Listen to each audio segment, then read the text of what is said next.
Assalamualaikum warahmatullahi ta'ala wabarakatuh. Selawat ke atas junjungan besar kita Nabi Muhammad sallallahu alaihi wasallam.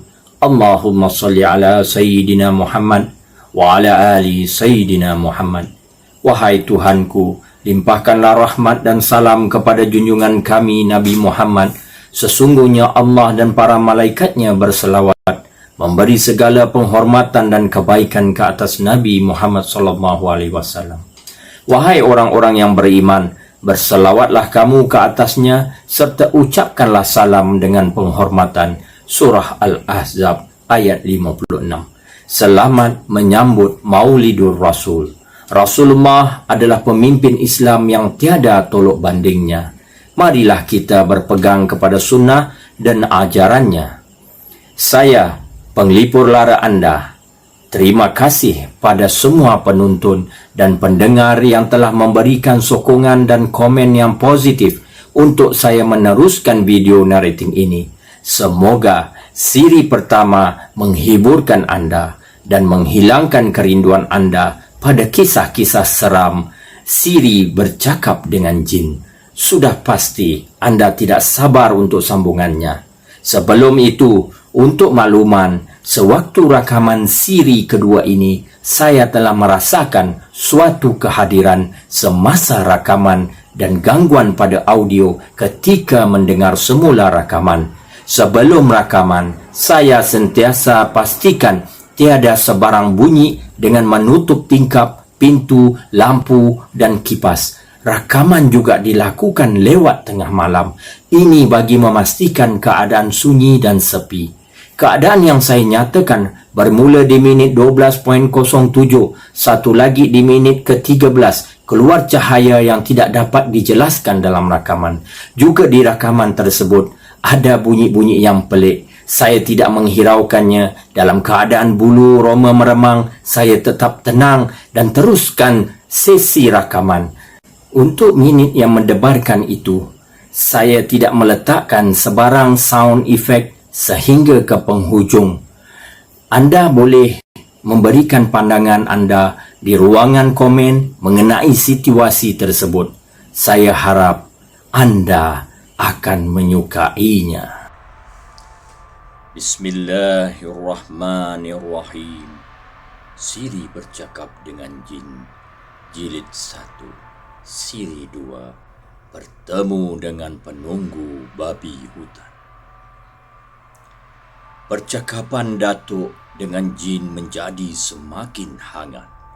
Secara perlahan-lahan, percakapan itu bertukar kepada pertarungan kebatinan. Kemampuan dan kekuatan Datuk benar-benar teruji. Mata Datuk bercahaya garang. Dengan urat-urat timbul di dahi dan lengannya. Peluhnya jangan dikira terus-menerus membasahi seluruh badan. Datuk tahu, kalau dia kalah, dia akan rebah ke bumi. Seluruh badannya akan lebam. Jadi Datuk bertekad untuk melawan dengan apa cara sekalipun. Masa berlawan itulah Datuk terasa cuping telinga sebelah kirinya lembik. Datuk tersenyum. Satu tanda baik. Kemenangan akan berada di pihaknya. Datuk terus mengucapkan, "Jong keli jong tali cemati, tebang bulu bunting pagi, melemang Belum pun tamat Datuk mengucapkan mentera itu, dia terasa pangkal belikatnya keras macam batu. Datuk tidak boleh bergerak ke kiri dan ke kanan. Datuk terus bertempik dengan menyeru nama guru ilmu batinnya. Serentak dengan itu, Datuk mengambil senapang seraya berkata, "Kalau aku kalah, aku rebah. Kalau aku menang, aku berdiri dan kau pulang ke tempat asalmu." Datuk pun melepaskan satu tembakan kepada rusa. Tembakan Datuk pun tepat kena pada kening rusa. Rusa yang berjumlah 7 ekor itu hilang entah ke mana. Kawasan itu jadi sepi. Pemandangan Datuk kembali normal. Yang wujud di depannya sekarang ialah sebatang pokok besar dengan akar-akar bergayutan yang mencecah muka bumi. Datuk menang dalam pertarungan itu.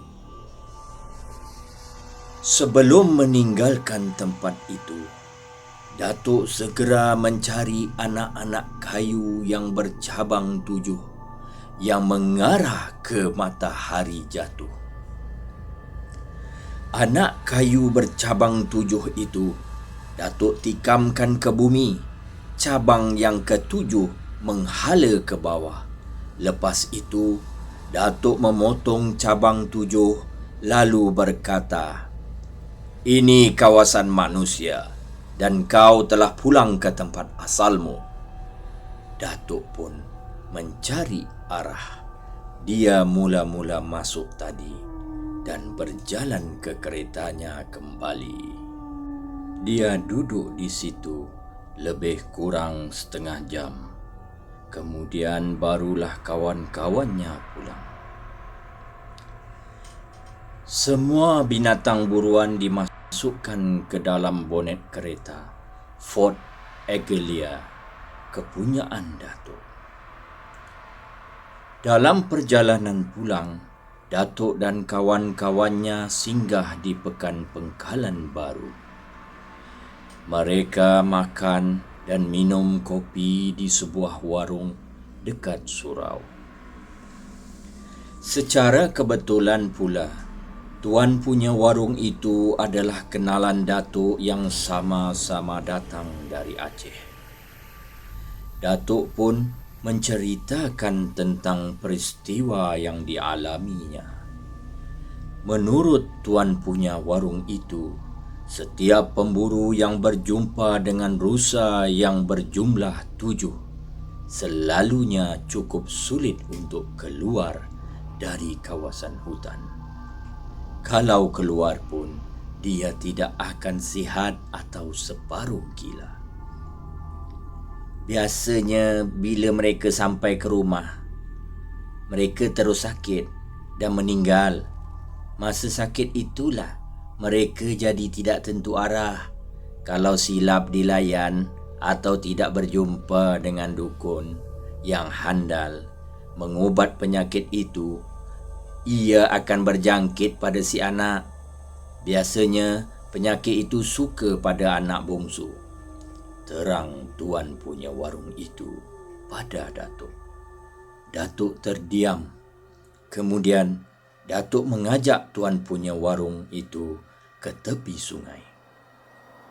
Datuk minta tuan punya warung itu memandikannya dengan air yang bercampur dengan 7 jenis daun untuk mengelakkan badi rusa itu mengikut Datuk balik ke rumah.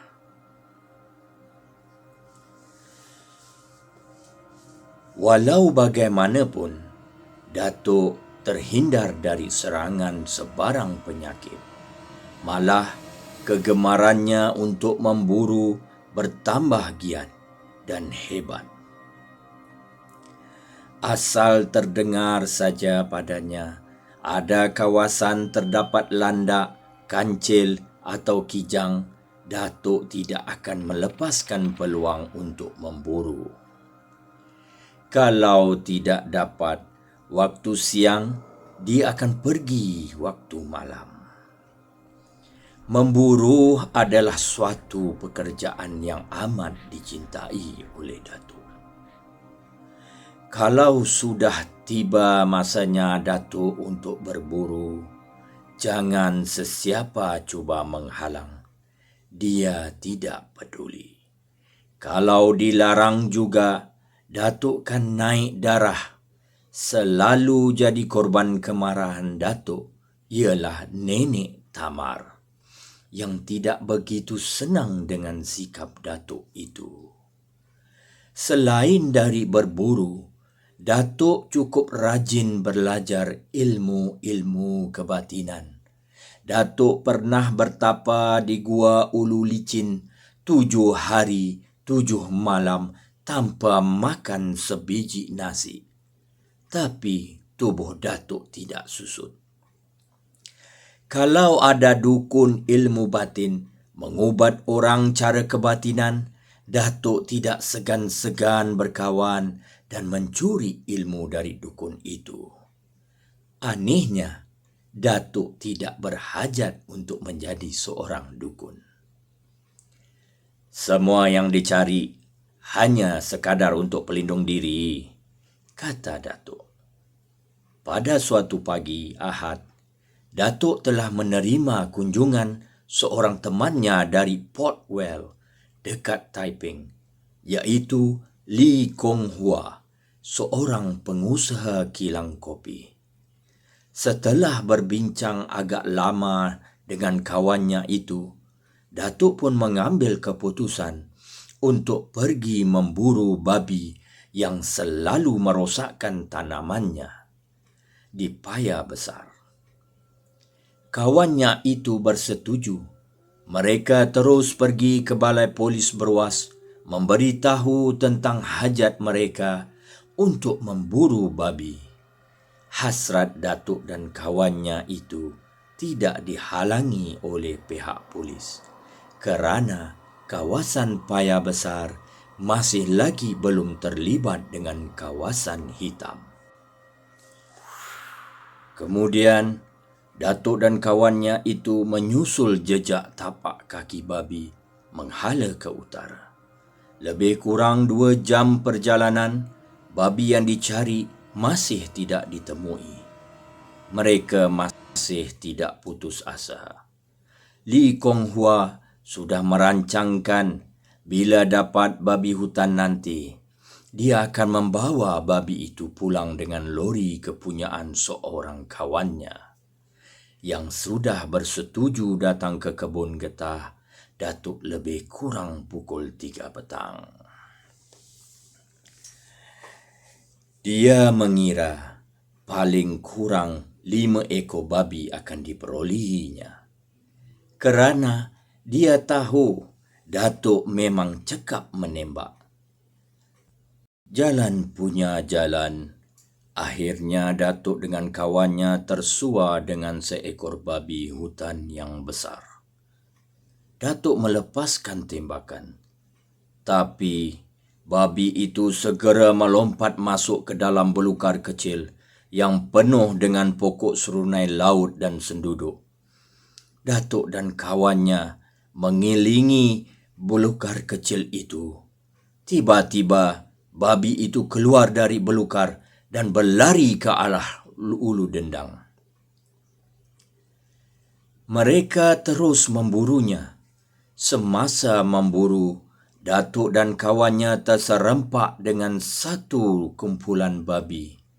Dan babi yang mereka kejar itu berada tidak jauh dari kumpulan tersebut. Dia sudah luka, Datuk memberi tahu kawannya. Hati-hati, babi hutan luka selalunya ganas. Aku tahu, tunggu di sini. Dia mesti ditembak. Kalau tidak, kita akan diserangnya. Tambah Datuk lagi. Kawannya akur pada cakap Datuk. Datuk memintas babi itu dari belakang. Babi itu berpusing menghadap ke Datuk. Alangkah gembiranya hati Datuk. Dia sudah mengambil tempat yang baik. Dia terus menghalakan muncung senapang ke arah kepala babi hutan itu. Macam selalu, sasaran yang dipilih oleh Datuk ialah pada kening setiap binatang buruannya.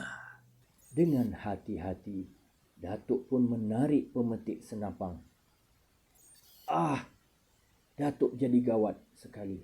Senapang itu tidak berbunyi dan babi hutan terus menyelinap ke balik pokok besar.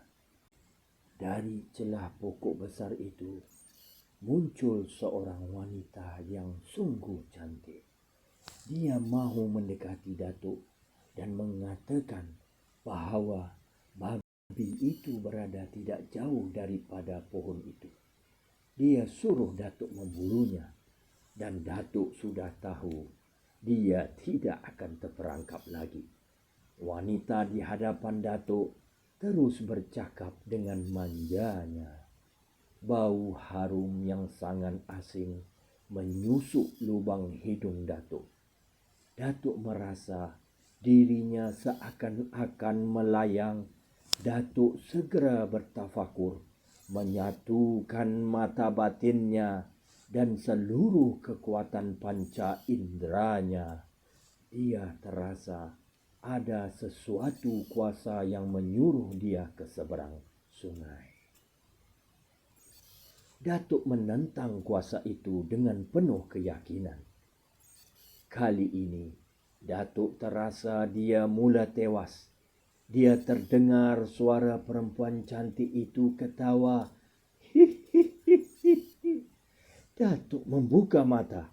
Perempuan cantik itu sudah tiada lagi di hadapannya. Datuk berpatah balik. Bila Datuk sampai ke seberang, suara desing di telinganya sudah hilang. Pandangannya tidak berkunang lagi. Pokok-pokok besar yang dilihat bergayut dengan akar tadi ternyata hanya pokok-pokok kecil yang tidak ada akar bergayut.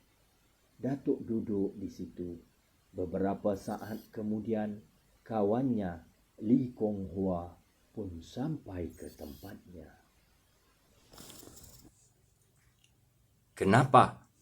Tanya kawan Datuk. Kita balik. Mereka pun segera pulang ke kebun getah. Sampai di situ, sudah ada lori yang dijanjikan oleh Li Kong Hua menunggu. Datuk terkejut. Di samping pemandu, 2 orang anggota polis, seorang berpangkat sarjan dan seorang lagi polis biasa. Datuk kenal yang berpangkat sarjan itu. Namanya Ali. Lebih dikenali dengan nama Sarjan Ali. Orang paya ara. Dia membeli tanah berhampiran dengan rumah Datuk. Kenapa, Tok? Tanya Datuk dengan tenang kepada sarjan itu. Kalau saya tahu awak nak memburu, mesti saya tahan. Saya tahu awak akan sampai ke Ulu Dendang, kata Sarjan Ali. Datuk diam. Kemudian Sarjan Ali terus menyoal Datuk kalau Datuk mengalami perkara ganjil semasa berburu. Datuk bercerita apa yang dialaminya tadi. Saya dah duga kawasan itu keras, ada penunggunya. Banyak orang yang berburu ke situ tidak pulang. Sebulan dulu, Cina dari Setiawan hilang gaib entah ke mana. Berburu di situ. Bila dikesan, cuma jumpa kain dan rangka sahaja yang tinggal. Sambung Sarjan Ali. Meremang bulu rumah Datuk mendengarnya. Kemudian, Datuk dan kawannya menuju ke jalan besar, terus pulang ke rumah. Penerangan yang diberikan oleh Sarjan Ali itu membuat Datuk ingin lagi sekali pergi berburu di daerah itu. Walau bagaimanapun, hasrat itu dibatalkan oleh Datuk sesudah dia menemui seorang tua di kampung Cangkat Berangan. Orang itu berkata pada Datuk, jangan pergi kalau kau menerima cakap perempuan itu yang menyuruh kau mencari babi itu, kau akan hilang entah ke mana. Saya nak jumpa juga. Tambahkan lagi ilmu pendinding diri untuk kau, kata orang tua itu. Namanya Tok Aki Simbang. Waktu mudanya, dia seorang pendekar, malah pernah terlibat dalam peperangan Larut. Dia adalah orang kuat Long Jaafar. Datuk pun belajar lagi beberapa ilmu kebatinan dengan Tok Aki Simbang. Orang tua itu pun mencurahkan ilmunya pada Datuk. Dan Datuk pun memang berazam untuk menemui perempuan cantik itu lagi.